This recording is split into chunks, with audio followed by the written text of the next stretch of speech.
supervision énergétique, c'est une méthode pour surveiller et contrôler les consommations d'énergie d'un site.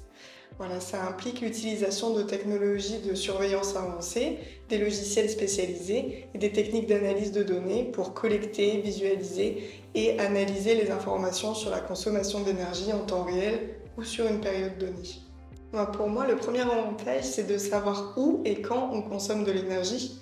Du coup, ça permet de réduire et d'optimiser les coûts et d'identifier des gisements d'économie d'énergie. Cela peut être important dans la mesure où l'énergie représente une part non négligeable des coûts de production.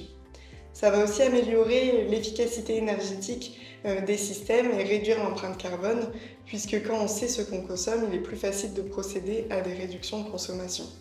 Et ça va permettre aussi une meilleure gestion des risques liés à l'énergie, surtout dans un contexte de tension sur les approvisionnements d'énergie où on va pouvoir anticiper des pics énergétiques. Le premier point, c'est d'identifier les énergies que l'on veut superviser, que ce soit de l'eau, du gaz, de l'électricité, du fuel, etc. Le deuxième point, c'est d'identifier les indicateurs que l'on veut suivre.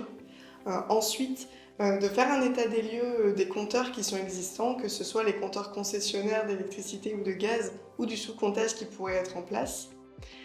Il faut aussi qu'on sache s'ils sont communicants. S'ils ne sont pas communicants, ce n'est pas très grave en soi, il suffit juste qu'on étudie la possibilité de les rendre communicants. Les données sont alors remontées sur une plateforme de suivi énergétique qu'on appelle EMS. Et enfin, on va créer la procédure de correction de la donnée et puis les indicateurs et les tableaux de bord de suivi. Nous vous accompagnons sur les sujets de supervision énergétique en milieu industriel.